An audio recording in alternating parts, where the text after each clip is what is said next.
Hi friends, कैसे हैं आप लोग। आज हम फिर से न्यू टॉपिक डिस्कस करने के लिए आ गए हैं और ये टॉपिक आपका मेडिसिन रिलेटेड है एंड टॉपिक जो है एंडोक्राइनोलॉजी सेगमेंट से है आपका। तो चलिए अपन टॉपिक शुरू करते हैं। टॉपिक शुरू करने से पहले उसके प्रीवियस ईयर एमसीक्यू को देखना बहुत जरूरी है।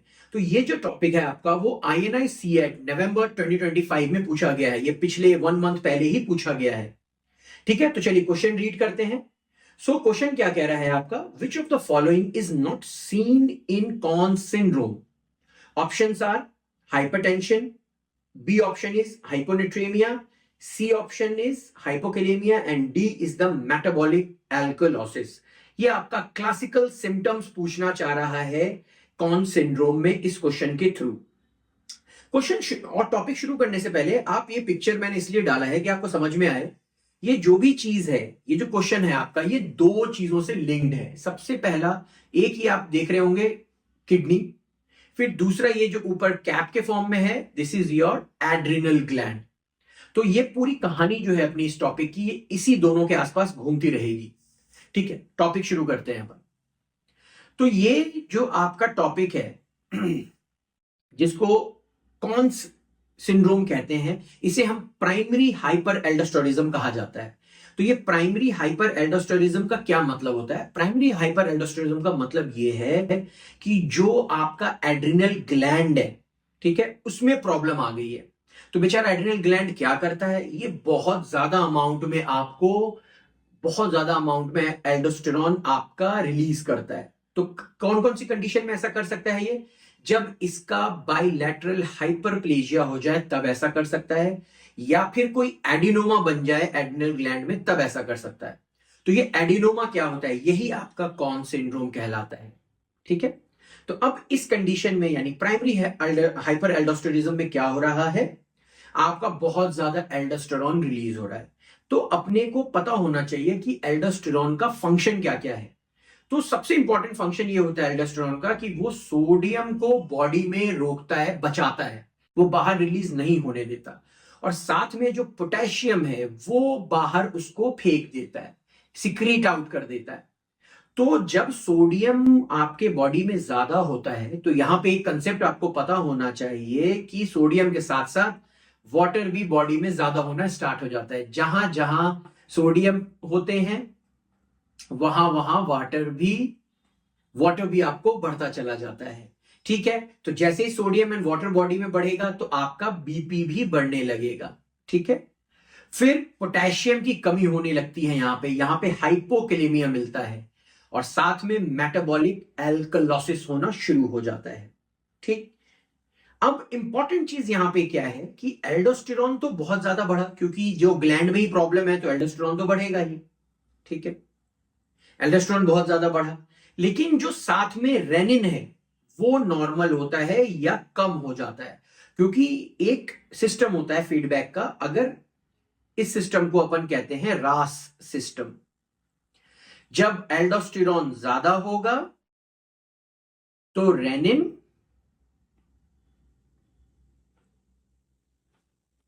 कम हो जाएगा।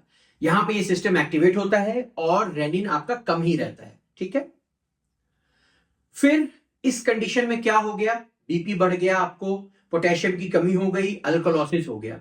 लेकिन एक चीज यहां पे बहुत इंपॉर्टेंट है, आपको इतना कुछ होने के बाद भी, सोडियम एंड वाटर रिटेंशन के बाद भी इडिमा नहीं पाया जाता प्राइमरी हाइपर एल्डोस्टेरोनिज्म पे। ठीक है, तो क्यों नहीं पाया जाता इडिमा, वो अपन देख लेते हैं यहां पे ध्यान से। इसी प्रोसेस को हम लोग एल्डोस्टेरॉन एस्केप मैकेनिज्म कहते हैं। ठीक है, जब बॉडी में बहुत ज्यादा एल्डोस्टेरॉन होता है तो वो सोडियम का रिटेंशन करता है और ईसीएफ वॉल्यूम बढ़ा देता है। तो वहीं पे आपको कंपनसेटरी मैकेनिज्म एक्टिवेट हो जाता है, जिसे हम कहते हैं हार्ट के through ANP release, atrial natriuretic peptide. ये एएनपी रिलीज करता है। ये एएनपी क्या करता है, सोडियम को अपने आप ही किडनी के थ्रू एक्सक्रीट आउट करने लगेगा। फिर प्रेशर, जब साथ में बीपी भी बढ़ता है इसमें, तो प्रेशर नेट्रोलिसिस होने लगेगा आपको। वो क्या करता है, फोर्सफुली सोडियम को किडनी के थ्रू बाहर फेंकने लगता है। तो अल्टीमेटली क्या होता है, प्राइमरी आपको हाइपर एल्डोस्टेरिज्म में सोडियम बैलेंस हो जाता है। इसीलिए इतना कुछ होने के बाद भी प्राइमरी हाइपर एल्डोस्टेरिज्म यानी कौन सिंड्रोम में आपको एडिमा नहीं मिलता, ठीक। और इसीलिए यहां पे सोडियम नॉर्मल होता है, बॉडी में सोडियम की वैल्यू नॉर्मल होती है।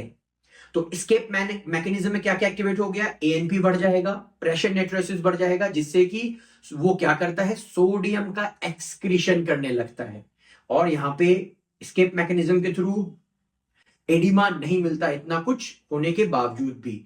तो प्राइमरी में क्या क्या मिलता है, प्राइमरी में आपको रेजिस्टेंट हाइपरटेंशन मिलता है, एल्डोस्टेरॉन की लेवल ज्यादा मिलती है, रेनिन कम मिलता है, साथ में पोटेशियम हाइपोकैलेमिया मिल जाता है, एंड मेटाबॉलिक एल्कलोसिस हो जाती है इसमें, ठीक है। फिर सेकेंडरी हाइपर एल्डोस्टेरिज्म का क्या मतलब है, सेकेंडरी हाइपर एल्डोस्टेरिज्म का मतलब यह है कि यहां पे आपका एड्रिनल ग्लैंड जो है वो सही है, उसमें कोई इश्यू नहीं है बेचारे में, उसमें कोई प्रॉब्लम नहीं है। अब यहां पे ना आउटर कुछ प्रॉब्लम है। तो आउटर क्या प्रॉब्लम है, आपके ना सर्कुलेशन में प्रॉब्लम आ गई है, किडनी के सर्कुलेशन में, ब्लड के सर्कुलेशन में। तो जब ये प्रॉब्लम आती है ना, तो कुछ कुछ कंडीशन होते हैं जहां ये प्रॉब्लम आती है। तो बॉडी को ऐसा लगने लगता है कि जो आपका जो बीपी है, सर्कुलेशन ढंग से नहीं हो पा रहा है, किडनी ढंग से सर्कुलेट नहीं हो पा रही है, कुछ कुछ ऐसे कंडीशन होते हैं, अपन डिस्कस करेंगे। तो वहां पे ऐसा लगता है कि बॉडी का जो बीपी है वो कम है। और जैसे ही बॉडी को ये लगता है कि आपके बॉडी का बीपी कम है, तो वो रेनिन को रिलीज करने लगता है। कौन किसको रिलीज करने लगेगा, रेनिन को रिलीज करने लगता है। तो सेकेंडरी हाइपर एल्डोस्टेरिज्म में मेन जो कल्प्रिट है आपका, जो मेन प्लेयर है, वो रेनिन होता है, ठीक है। तो ऐसे कौन कौन से कंडीशन होते हैं जहां पे किडनी और सर्कुलेशन इफेक्ट होता है। सबसे पहला आपका रीनल आर्टरी स्टेनोसिस, या फिर जक्स्ट्रा ग्लोमेरुलर कोई ट्यूमर बन जाए, ठीक है, जस्टा ग्लोमेरुलर ट्यूमर बन जाए, या हार्ट फेलियर कंडीशन में हो, या सिरोसिस हो, या नेफ्रोटिक सिंड्रोम हो। इस इन सारे कंडीशन में सर्कुलेशन इफेक्टेड है और वहां पे वो रेनिन बनाता है। तो ये रेनिन बढ़ाने से प्रॉब्लम क्या होती है, रेनिन को बढ़ाने से क्या प्रॉब्लम आती है, उसका फंक्शन क्या होता है, आपको यहां पे समझना होगा रेनिन पाथवे। तो सबसे इंपॉर्टेंट चीज है, जैसे ही रेनिन आपका बॉडी में बढ़ा, ठीक है, तो वो लीवर से क्या करता है, लीवर से एंजियोटेंसिन को एंजियोटेंसिन 1 में कन्वर्ट कर देता है, एंजियोटेंसिन को एंजियोटेंसिन 1 में कन्वर्ट कर देगा। और फिर एसीई के प्रेजेंट में लंग में एंजियोटेंसिन 1 से एंजियोटेंसिन सेकंड में कन्वर्ट हो जाएगा वो। अब ये एंजियोटेंसिन सेकंड क्या करता है, ये एंजियोटेंसिन सेकंड आपका बीपी बढ़ाता है, वेसोकॉन्स्ट्रिक्शन करता है। फिर ये अल्टीमेटली इनडायरेक्टली आपका एल्डोस्टेरॉन भी बढ़ा देगा। तो जैसे ही एल्डोस्टेरॉन बढ़ेगा तो सोडियम रिटेंशन, वाटर रिटेंशन, और उसके बाद साथ में ये एडीएच के लेवल को भी बढ़ा देगा। तो ये दोनों एक साथ बढ़ रहा है, एल्डोस्टेरॉन भी बढ़ रहा है और एडीएच भी साथ में बढ़ रहा है। तो यानी सोडियम एंड वाटर रिटेंशन भी हो रहा है, एंड साथ में एडीएच बढ़ा दिया तो और ज्यादा वाटर रिटेंशन हो जाता है। बॉडी में वाटर रिटेंशन है और साथ में प्यास भी लगने लगती है, आपको थर्स्ट भी बढ़ा देता है। तो अल्टीमेटली जब ये दोनों बढ़ जाते हैं, ठीक है, रेनिन भी बढ़ जाता है एंड एल्डोस्टेरॉन भी बढ़ जाता है, तो फिर आपका बीपी भी बढ़ गया, और साथ में यहां पे आपका स्केप मैकेनिज्म फेल हो जाता है। तो इसीलिए सेकेंडरी में आपको स्केप मैकेनिज्म नहीं मिलता, और जो बॉडी में एडिमा पाए जाते हैं। तो सेकेंडरी में क्या पाया जाता है, इंपॉर्टेंट क्लू क्या है, एडिमा। ये चीज आपको पता होना चाहिए, ठीक है। चलिए अब आगे बढ़ते हैं और अपने क्वेश्चन पे चलते हैं।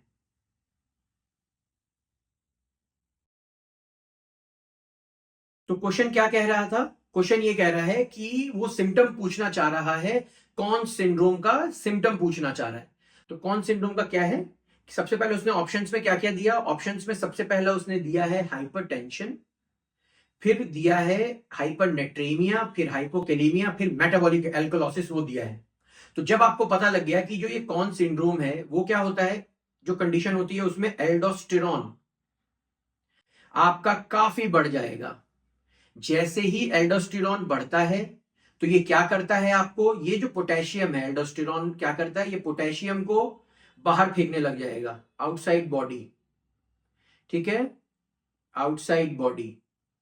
तो क्या कॉज करेगा, हाइपोकैलेमिया, यानी सबसे पहला ऑप्शन प्रेजेंट होता है कॉन्स में। फिर जब ये हाइपोकैलेमिया कॉज करता है तो साथ में ये मेटाबॉलिक एल्कलोसिस में भी कन्वर्ट हो जाता है।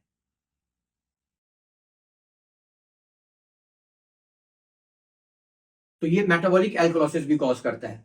फिर दूसरी इंपॉर्टेंट चीज, जब आपका एल्डोस्टेरोन ज्यादा है तो बॉडी में सोडियम रिटेंशन हो रही है एंड वाटर का रिटेंशन हो रहा है, साथ में ये बीपी भी बढ़ाएगा, यानी हाइपरटेंशन भी पाया जाता है। तो इंपॉर्टेंट चीज क्या है कि इंस्पाइट आपका सोडियम ये रिटेंशन कराता है, लेकिन because of escape mechanism, because of escape mechanism ये बॉडी में सोडियम को बाहर फेंक देता है एस्केप मैकेनिज्म की तरफ से। और एस्केप मैकेनिज्म में कौन कौन से हार्मोन्स इन्वॉल्व होते हैं? आपका एएनपी, नेट्रियोटिक पेप्टाइड, एंड आपका प्रेशर न्यूट्रेसिस।